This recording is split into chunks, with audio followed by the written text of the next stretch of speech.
인물 읽는 여자가 18번째 인물을 읽습니다. 오늘의 인물은 한국의 범죄 프로파일러 표창원입니다. 오늘의 영상은 위키백과 표창원의 저서 한국의 연쇄살인에서 발췌한 내용들로 구성되어 있습니다. 표창원은 대한민국의 경찰학자 출신이며 경찰관, 경찰대학 교수, 방송인, 저술가 등으로 활동하였고 범죄분석 자문위원 등으로 활동하고 있습니다. 표창원은 1989년 경찰대학 행정학과 학사 학위 취득과 동시에 경찰관으로 임용되었습니다. 경찰관 재직 중 1989년부터 1993년까지는 의무복무 기간으로서 전경소대장을 지낸 후 경찰관으로 근무하였습니다. 1993년부터 1997년까지는 영국에서 석사학위와 박사학위를 취득하게 되죠. 1998년 광운대학교와 한국외국어대학교 교수로 출강하고 경찰관에서 퇴직한 이후에는 경찰대학의 강사가 되었으며 연세대학교, 아주대학교, 경기대학교 등에 출강하게 됩니다. 2001년 경찰대학 조교수가 되었고 2012년 경찰대학 정교수가 되었죠. 2012년 12월 대한민국 국가정보원 여론조작 사건에 대한 견해를 표명하는 과정에서 경찰대의 정치적 중립성을 침해할 수 있다는 이유로 경찰대학 교수직을 사퇴하게 됩니다. 2015년 12월 27일 새정치민주연합에 입당하였습니다. 이후 더불어민주당의 비상대책위원회 위원을 역임하고 더불어민주당 용인 지역위원장이 되었습니다. 2016년 경기도 용인 정지역구에 출마하여 제20대 국회의원에 당선되었습니다. 표창원은 어린 시절 가난한 형편 탓에 마음속에 분노가 많았다고 합니다. 이소룡 영화에 심취했고 패싸움에 휘말려 정신을 잃은 채 양호실에서 깨어나기도 하였다고 하죠. 중학생 시절엔 3살 위 형과 다투다 칼을 휘둘러 형에게 상처를 입히기도 했다고 합니다. 대학 입시 학력고사를 불과 몇 개월 앞두고서는 사제폭탄을 만들어 장난을 치려다 손가락 몇 개를 잃을 뻔했다고도 합니다. 하지만 중학교 시절엔 전국 일제고사에서 전국 1등을 할 정도로 성적이 뛰어났다고도 합니다. 1980년대에는 억압과 폭력이 물든 학교 현장이었지만 표창원은 차라리 공부는 스스로 해야 한다, 억지로 공부하라고 시키면 공부하기 싫어진다 라고 생각하며 암기식이 아닌 이해를 바탕으로 공부를 하였고 그래서 야간 자율학습을 피해 도망다니면서도 성적은 늘 상위권이었다고 합니다. 불만 많은 표창원의 폭력성을 잠재우고 지혜를 불어넣어 준 것은 수많은 책이었고 그 중에서도 아서 코난 도일의 추리소설은 표창원에게 새 지평을 열어주었습니다. 폭력이 아닌 두뇌로 어려운 사건을 해결하는 탐정 셜록 홈즈에 매료되면서 감정을 조절하고 대화로 문제를 해결하는 법을 배웠다고 합니다. 우리나라는 언제부터 연쇄살인이라는 용어를 사용하기 시작했을까요? 그에 저서 한국의 연쇄살인에 따르면 화성 연쇄살인 사건부터라고 하는 사람도 있고 미국 FBI 수사관들이 공식 보고서에 시리얼 머더 혹은 시리얼 킬러라는 용어를 사용하기 시작한 1970년대라고 하는 사람도 있다고 이야기합니다.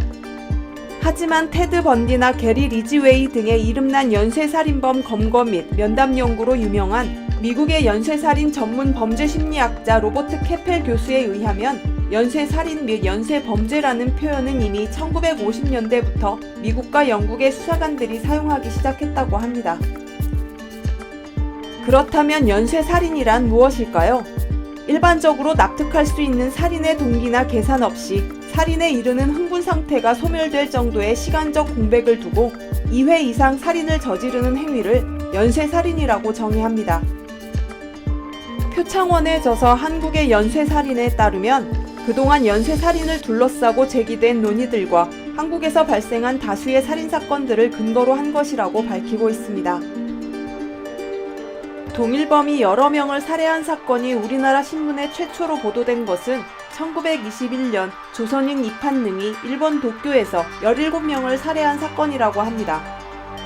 일제 치하였던 당시 상황의 특성상 민족 감정까지 불러일으켰던 이판능 사건은 유영철 사건만큼이나 주목을 받았는데 이후 여러 명을 살해한 사건이 발생하면 제2의 이판능 사건, 제3의 이판능 사건 등으로 부를 정도였다고 하죠. 이판능은 1921년 당시 점령국인 일본 제국의 수도 도쿄에서 시 전기국 소속 전차의 차장이었습니다. 조선인의 신분으로 관공서의 전규 기능직이었던 걸 보면 보통 이상의 지능과 학력을 가졌음에 틀림이 없다고 하죠. 당시 처와 자식까지 있는 26살의 가장이었던 이판능은 1921년 6월 2일 새벽 칼을 휘둘러 같은 집에 살던 일본인 가족을 처참하게 살해한 이후 집을 나와 돌아다니며 주로 조선인과 일본인 노동자들이었던 이웃 주민들을 닥치는 대로 살해하다가 일본 경찰에 붙잡혔다고 합니다. 사건의 전말은 전날 저녁 당시만 해도 귀하던 수건 3장이 없어져서 이를 애타게 찾던 이판능은 같은 집에 사는 일본인을 의심하며 따지다가 오히려 일본인과 나중에 합세한 그의 아내에게 폭행을 당하게 됩니다.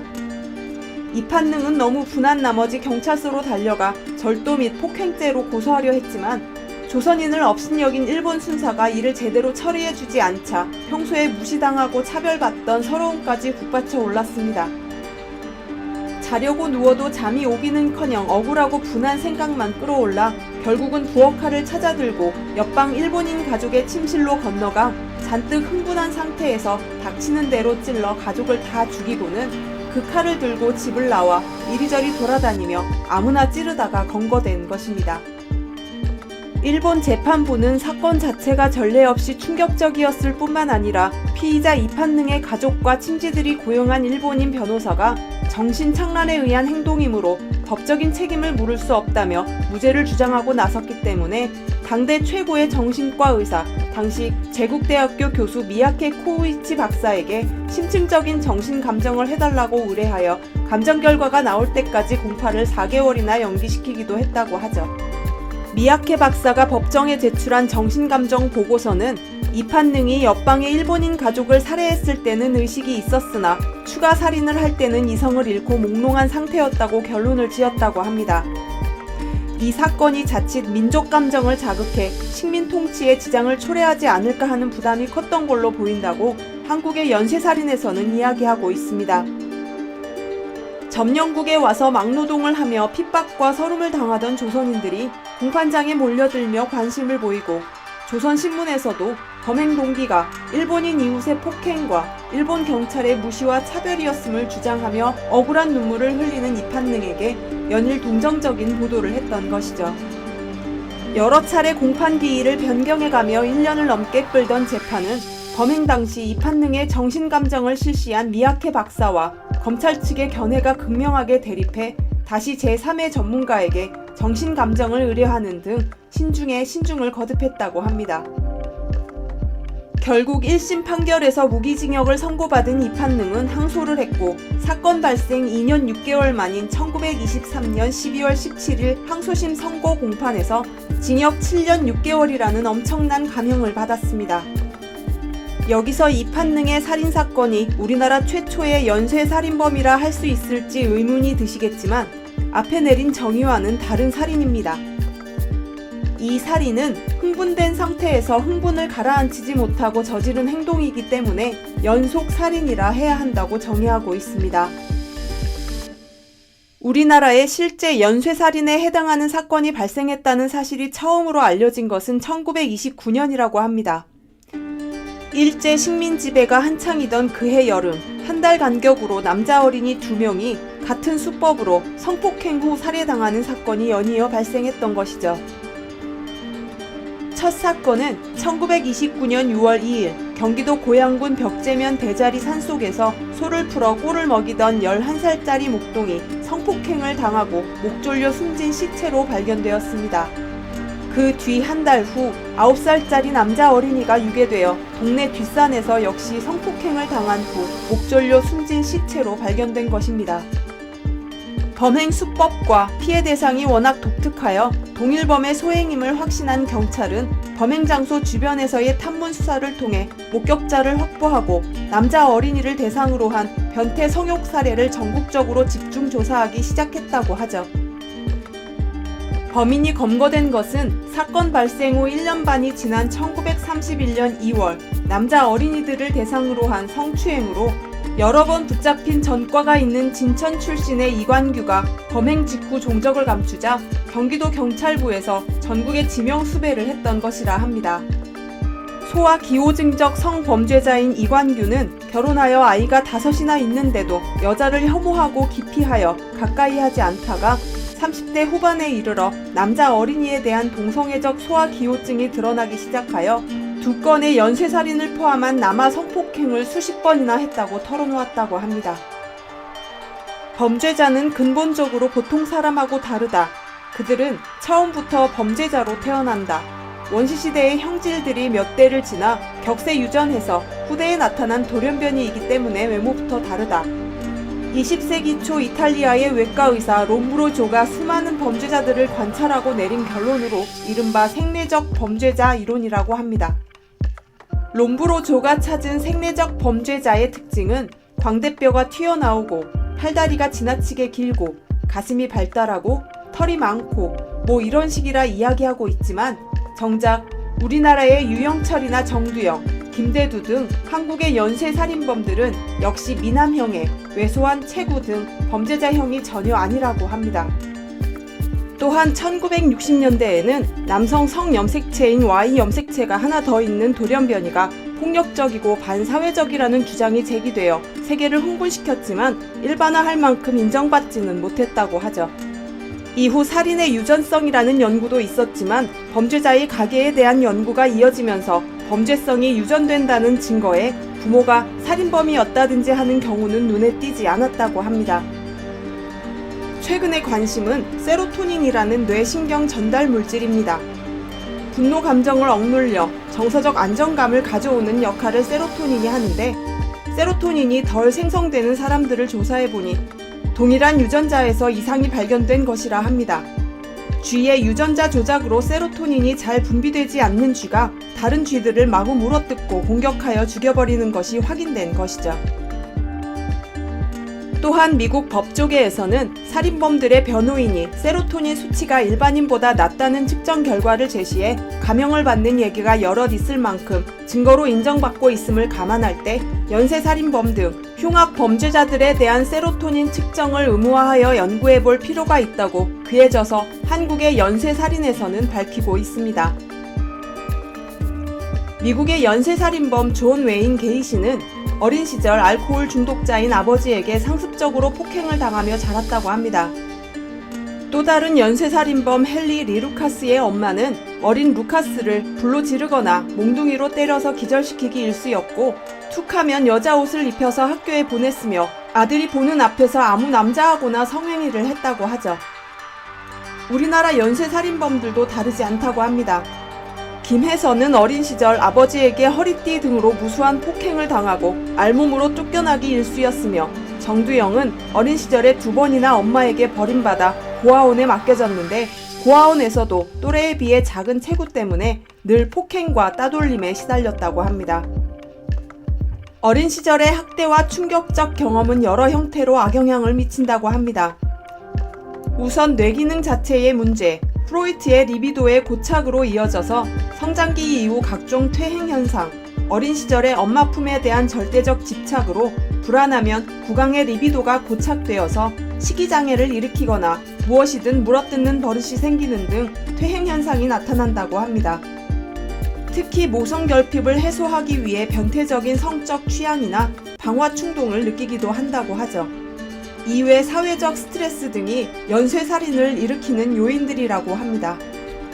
현실 속에서는 연쇄살인범의 특징을 추정할 수 있는 여러 가지의 증거가 있는데 그것들을 나열하면 다음과 같습니다. 첫 번째, 일정한 직업이 없거나 있다 하더라도 인정받거나 우수한 실적을 나타내지 못한다. 두 번째, 연령대는 20대 후반에서 40대 후반일 가능성이 높다. 세 번째, 드물게 여성도 있지만 대개는 남성이다. 네 번째, 결혼하지 않았거나 결혼에 실패한 독신일 가능성이 높다. 다섯 번째, 평소 속을 잘 드러내지 않고 조용한 편으로 눈에 띄지 않는다.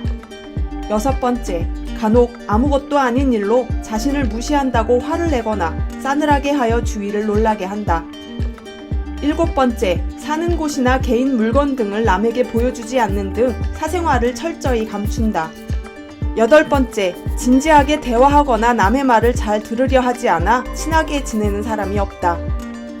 9번째, 때로 멍하게 공상에 잠기거나 다른 세상 사람처럼 느껴진다. 10번째, 과묵하고 반항적인 모습이 때로는 매력적으로 보이기도 한다. 11번째, 이성관계에 서투르면서도 좋아하는 사람에게는 집착이 심하거나 지나칠 정도로 잘해준다. 12번째, 이성관계에서 마음을 나누려 하지 않고 일방적인 애정 표현으로 상대방에게 부담을 준다. 13번째, 부담스러워서 헤어지려고 하면 감정이 폭발하여 폭력을 휘두르거나 섬뜩할 정도로 차가워진다. 14번째, 좋아하는 일이나 취미, 대상에는 대단한 집중력과 인내심을 보인다. 15번째, 폭력이나 절도, 성범죄 등의 전과가 있거나 이런 사건과 관련해서 경찰 조사를 받은 적이 있다. 16번째, 거짓말을 아주 능숙하게 한다. 여러분들도 이 프로필을 눈여겨보시고 주위에 있는지 살피는 게 어떨까 합니다. 물론 적용되는 사람도 있겠지만 아닌 사람도 있기 마련이라 합니다. 하지만 앞에 프로필의 상당 부분이 해당되는 사람 중에도 살인이나 폭력, 범죄와는 전혀 관계가 없는 사람도 있다고 하죠. 하지만 눈에 보이지 않는 사람, 잘 드러나지 않는 사람들이 내면의 문제가 심각하다는 사실은 분명히 인식해야 한다고 합니다.